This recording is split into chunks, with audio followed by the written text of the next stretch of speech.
President Trump called it a total defeat for ISIS. Those of us who work in security intelligence knew that he wasn't being very accurate. That was a political statement. It wasn't a military one. It wasn't an intelligence one. That a lot of people have decided that governments aren't doing what they should be doing, and hence they turn to terrorist groups. Any military intervention or occupation has a time frame. And so unless you totally defeat the terrorist group, which is very rare, if impossible to do in most cases, you find out that simply the terrorists just wait until you leave, because they know you're going to leave one day. That's exactly what the pattern shows historically. And if you pay attention more to Africa, that means, at least in theory, you'll be taking resources away from other places. And where are those other places? Iraq and Afghanistan.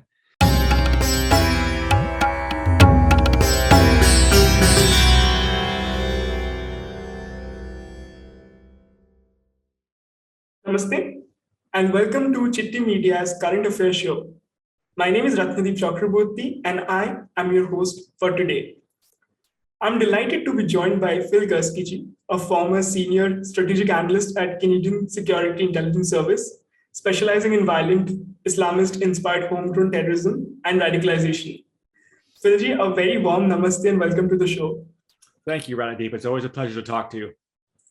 So I want to start the conversation with one of the anecdotes of General Stephen, the commander of AFRICOM, who testified in front of the Senate Armed Services Committee, where he laid out the concerns about the Islamic State, which he said exploits ungoverned spaces, including recognition and creation of new branches in the sub-Saharan Africa.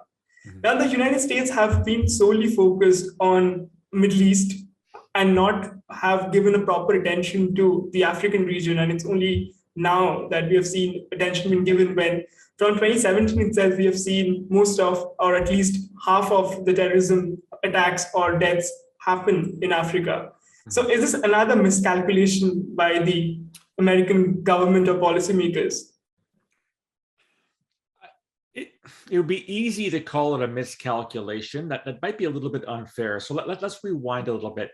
When Islamic State was created in 2014 in Iraq, it was the outgrowth of the old Al-Qaeda in Iraq. They became the Islamic State in Iraq, and then, of course, Islamic State of Iraq and Syria. And we had the declaration of the Caliphate in the summer of 2014.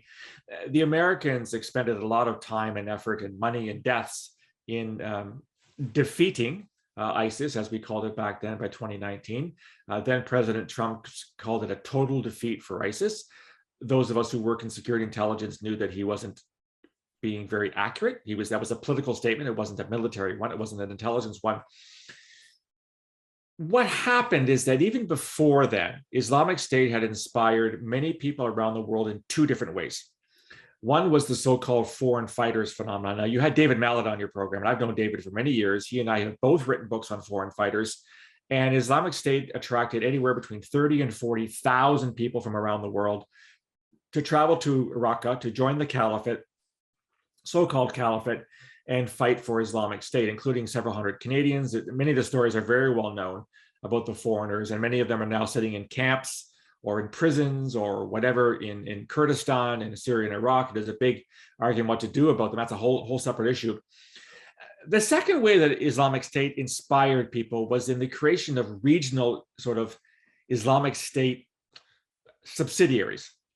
So, for example, we have a group called Islamic State in the Sinai, in the Sinai Peninsula, which has been carrying out attacks against the Egyptians for the better part of 5 or 6 years. We had Islamic State affiliate in India. We had Islamic State Phil Hint. We had Islamic State affiliates in Afghanistan, one in Khorasan, which is now actually fighting the Taliban, which is interesting, where jihadis are fighting jihadis. And when it comes to the African subcontinent, we had several. We had, aside from Islamic State in Sinai, which is kind of Middle East, North Africa, we had 3 main Islamic State affiliates. Islamic State West African Province, which sort of is kind of the same thing as Boko Haram, which has been around since the late 2010s. Not quite sure who's Boko Haram, who's ISWAP these days. And Islamic State Western African Province is also very active in Niger, very active in Mali, active in Burkina Faso, Central African Republic. Then there's an Islamic State East African Province, very, very small, but basically it competes with Al-Shabab in Somalia.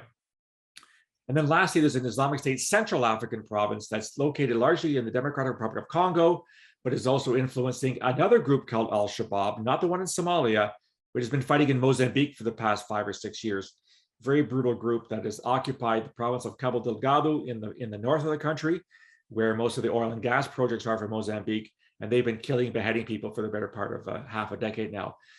So Islamic State was able to, because it declared the caliphate, and there's a big argument whether it was the true caliphate. Of course, those of us don't see it as the true caliphate, but a lot of people were inspired by that. So they either went to join Islamic State in Iraq and Syria in the middle of the 2010s, or they agreed to become affiliates and pledge allegiance, essentially, to Abu Bakr al-Baghdadi in the 2010s. And this is very analogous to what happened with Al-Qaeda in the 1990s and 2000s, where a lot of Al-Qaeda groups would pledge allegiance to bin Laden, or later on Ayman al-Zawahiri. So we have Al-Qaeda in the Arabian Peninsula, Al-Qaeda Islamic Maghreb, we have Al-Qaeda in India, et cetera, et cetera, et cetera. So that's what I would say is the sort of status of Islamic State right now, is that it has not been defeated. It is still carrying out attacks on a daily basis in Iraq and Syria and Kurdistan. The Kurds noted a few months ago that they have detected more than 5,000 attacks in the past 4 years by Islamic State. And then we have the affiliates of varying degrees of success. I would say Islamic State West African province is probably the most successful, followed by the Central African province, and then the last place would be the East African province. Islamic State in the Sinai has been very, very quiet of late. I don't recall last time I tweeted about an Islamic State in Sinai attack, but they have carried out many attacks in Egypt, as well as in Libya as well. So Islamic State is anything but dead today. Yeah, and how are these, we have seen a lot of these insurgent groups or armed terrorists actually escaping the Middle East region and settling in the Sahel or the sub-Saharan region actually.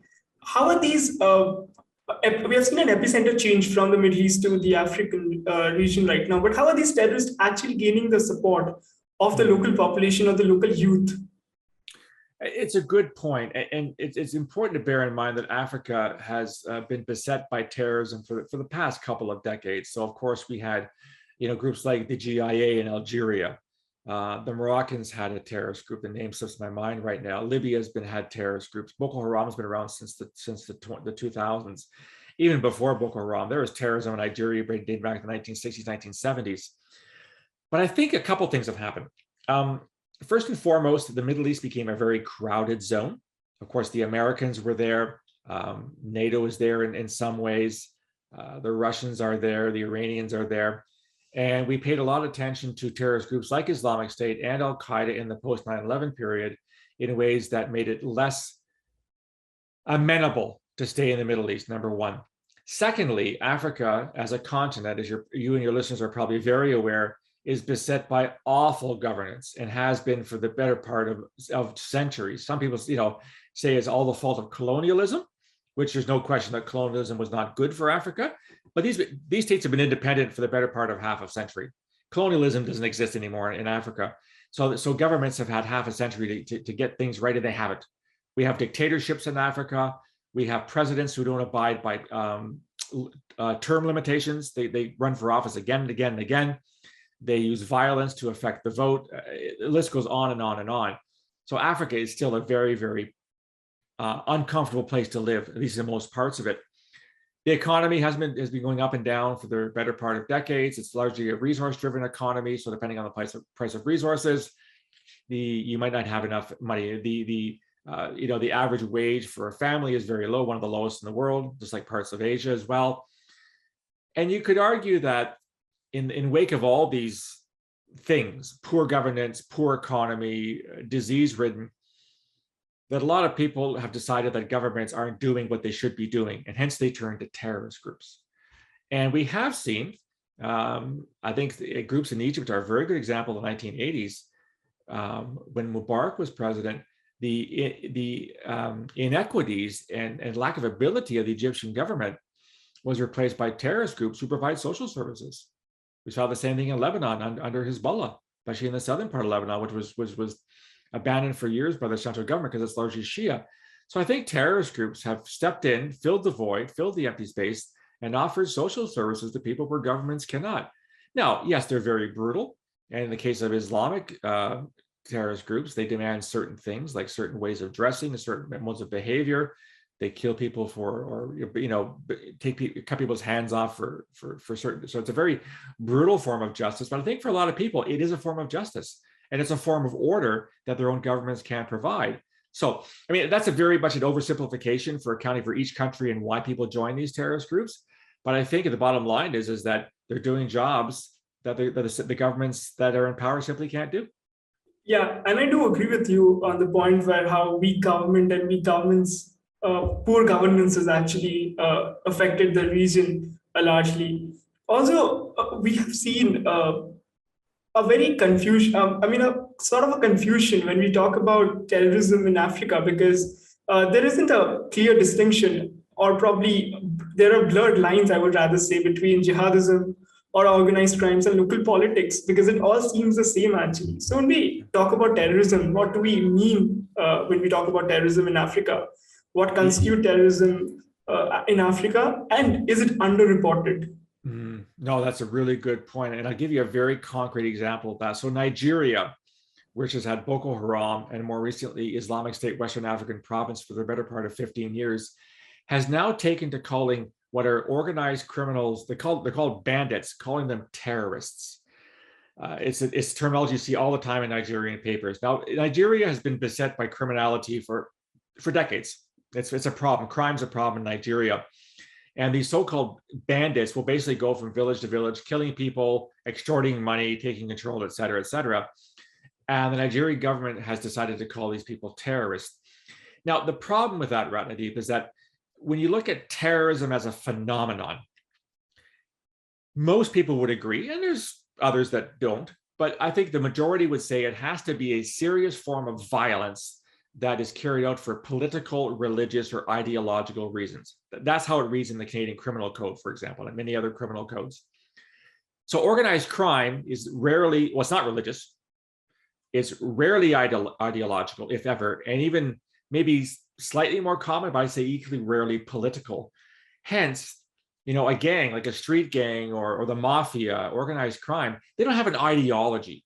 They're simply there to make money and influence people and get rid of their rivals if necessary. You see what's happening in Mexico, for example, with some of the drug cartels. These aren't terrorists by any acceptable definition of the term, because the motivation is not one of political, religious, or ideological.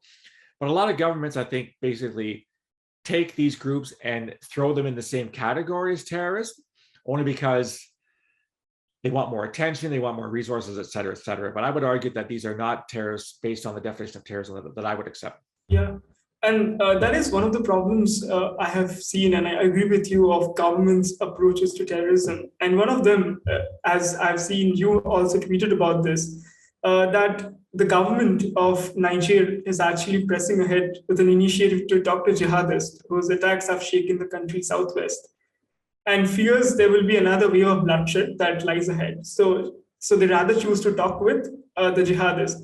And similarly, we've also seen about Jamaat Nusrat al-Islam wal Muslim, actually, which operates in the Sahel region, is one of the fastest growing terrorist organization, which is responsible for at least 351 deaths in 2021.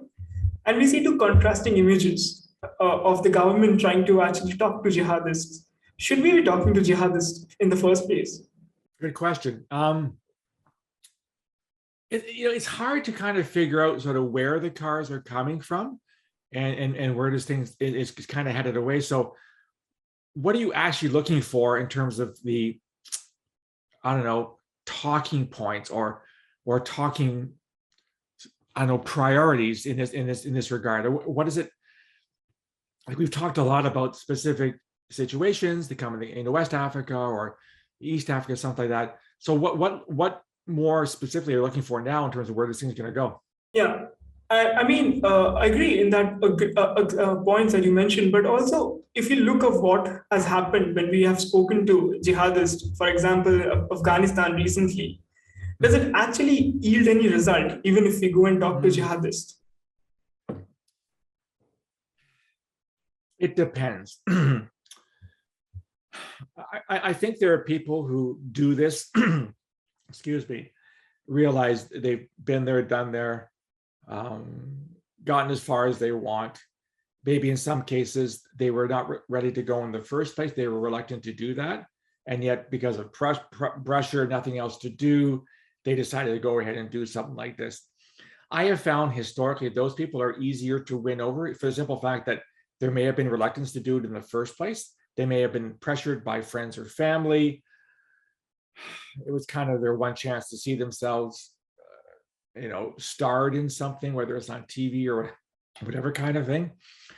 The problem is how do we have a tool that really differentiates between those who are open to the possibility of being reformulated or retrained or whatever, versus those who are so far down the road that it's impossible to get to them. In other words, they're permanent members and permanent followers.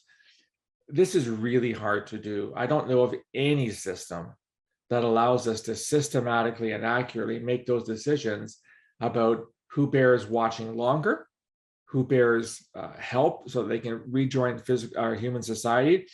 A lot of people say that formers are the best people to bring to talk to real people because they've been there, done that, got a t-shirt, and they can talk to people in a way that, that academics and others can't.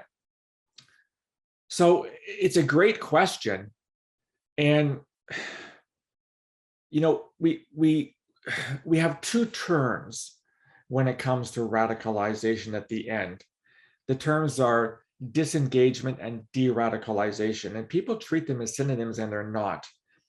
De-radicalization is really hard to determine, but it measures in a reliable fashion that somebody truly has abandoned certain ideas. So in this case, the ideas of Islamist terrorism, a person says, I no longer stick by those.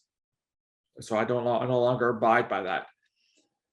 Disengagement is different. It means your actions are no longer in consort with what your mental constructs are.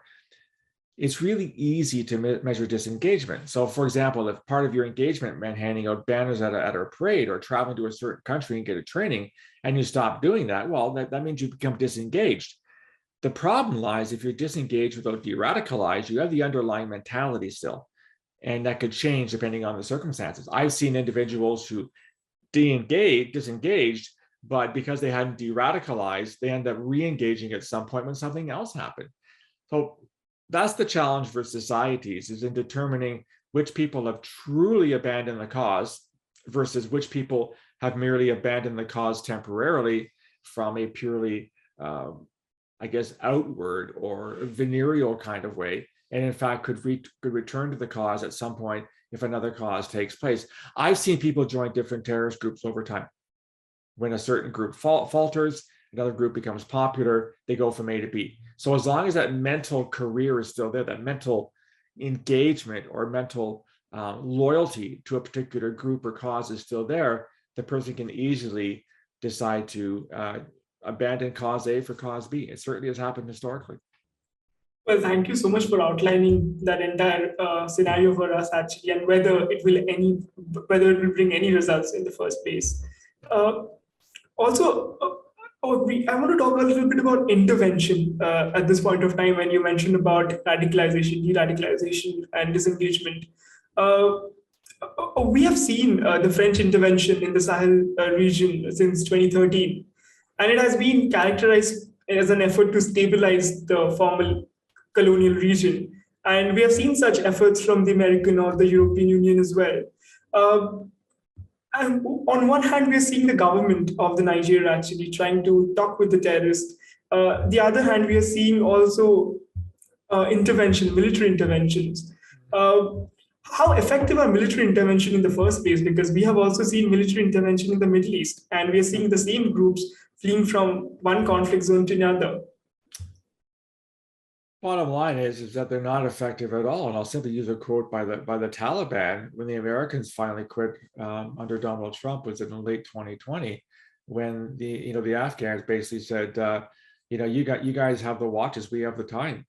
And any military intervention or occupation has a time frame. You look what the Russians did in Afghanistan for less than 10 years. It gave rise to Al-Qaeda. It gave rise to the Taliban eventually. You look what the Americans did in Iraq after 2003. it gave rise to Islamic State. And then the invasion of Islamic State in 2014, 2015 by the Trump administration, they left. And Islamic State is still around. In fact, by some accounts, it's probably stronger than it was back in 2014. The French were in Northern Africa for how long? 6, 7 years? And the Malians asked them to leave recently and have brought in Russian mercenaries, the so-called Wagner group, to do things. So the problem is that our attention to terrorism, counterterrorism, has a time limit, either a time or a financial limit. Populations get bored of the situation. If casualties are high, they want people to come home. People lose any interest in what's happening there. Governments change and governments decide to redeploy to home. And meanwhile, the terrorist groups are still there. They're just waiting it out because they're always going to be there. They're not posted there from abroad. They live there for the most part. Or leadership comes in and they encourage the local population to join up. So that's what basically happens, is that if you've got a foreign force, be it a United Nations force or a U.S. force or the German Wagner group, which is kind of semi-official Russian government, then unless these forces stay there indefinitely, the terrorist groups simply have to wait them out. And we've seen it happen time and time and time again. And it seems in every case, the terrorist groups end up winning because the foreign troops don't want to stay there forever. They don't want to keep consuming body counts. They don't want to keep spending money. I mean, how much did Afghanistan cost the Americans? How much did Iraq cost the Americans the better part of a decade and a half? It's in the trillions of dollars. And so governments decide, we don't want to spend that money. It's not our problem. This is not our land. We'll let somebody else worry about it. And so unless you totally defeat the terrorist group, which is very rare, if impossible to do in most cases, you find out that simply the terrorists just wait until you leave because they know you're going to leave one day. That's exactly what the pattern shows historically. Yeah, I do agree that the terrorist group choose to actually wait it out rather than it's very difficult to actually finish off an entire terrorist organization. But my last question to you is, why now did the American government realize the importance of having stronger counterterrorism measures, or looking to the Sahel or the South Africa, to the African region in a more elaborate way? Because we have seen through the entire pandemic time, which is still there, though there has been less number of terrorism cases or terrorist attacks homegrown, the entire region has been shifted to right-wing extremism. And Phil, you're one of the only person I have seen actually speaking about that right-wing extremism is not that important as Islamic extremism is. Mm-hmm. And only now when the terrorism cases are rising in Africa, and that might pose some significant danger to American soil, that's where it is being recognized. I think it's a very good question, and I think the answer is complicated. So we do know that the Americans did have an Africa command dating back to 9/11. So they have been looking at it for quite some time, especially Al-Shabab in Somalia and Boko Haram in Nigeria. The problem is that from a deployment perspective, you had, obviously, in the wake of 9/11, you had the American deployment to Afghanistan, along with NATO, other Canadian partners such as Canada. That was the focus for 2 decades. And then inexplicably, the Bush administration decided to invade Iraq in 2003, even though Saddam Hussein had nothing to do with Al-Qaeda. That was proven to be wrong, as well as the weapons of mass destruction program, where it was also, most of it was a lie. His own people couldn't tell him that they weren't doing too well for fear of their lives. So you had American focus on Iraq from 2003 until fairly recently, as well as in Afghanistan. So you've got the American Army and Air Force focusing on 2 countries that kind of show the same thing, Islamist terrorism, although Iraq's developed because of the American invasion, not before it, whereas Afghanistan was there with Al-Qaeda in previously. And that meant you couldn't deploy as many troops to Africa as you probably wanted to. Secondly, what happened in Africa was that groups like Al-Qaeda and Islamic State inspired people to either create affiliates, as the aforementioned Al-Qaeda Islamic Maghreb, AQIM, or Islamic State West African Province, or Islamic State in the Sinai. You had these groups forming because they wanted to basically emulate what was happening in Iraq and Afghanistan with Al-Qaeda and Islamic State. As a consequence, these groups began to grow. And because the Americans were too busy fighting the war in Iraq and fighting the war in Afghanistan, they didn't deploy in numbers to actually stop what was developing in sub-Saharan Africa. Local armies weren't big enough or tough enough, equipped enough to deal with it themselves.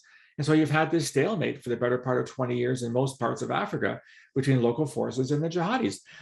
Al-Shabab has been active for 15 years now, and it's active on a daily basis with the Somali army, as well as an army that's been struck by AMISOM, which is the American African Union mission in Somalia. It's been around since, I think, 2007, if memory serves me correct, or late 2000s anyhow. And they've been sending thousands of troops, Kenyan, Ugandan, Rwandan, etc., to go fight in Somalia, which gives al-Shabaab more incentive to fight because foreign troops are on their soil.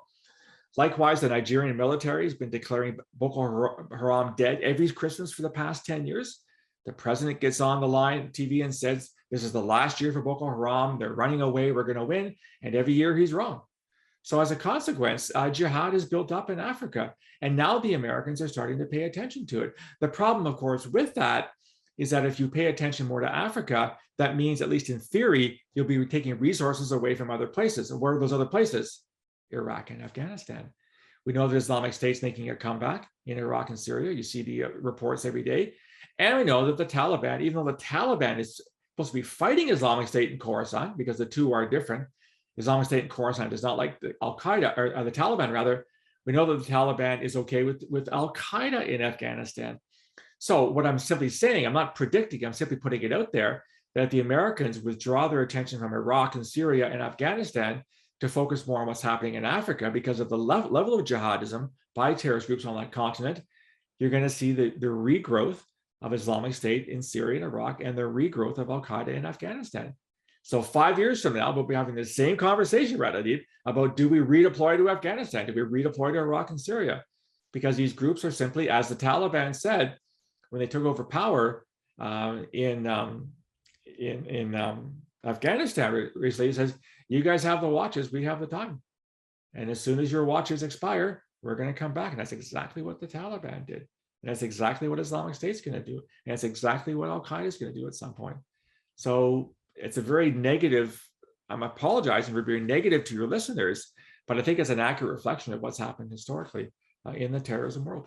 Terrorist groups wait for their opportunities, and they have longer periods of patience than most governments do. Well, that's a very interesting analysis, in fact, I would say.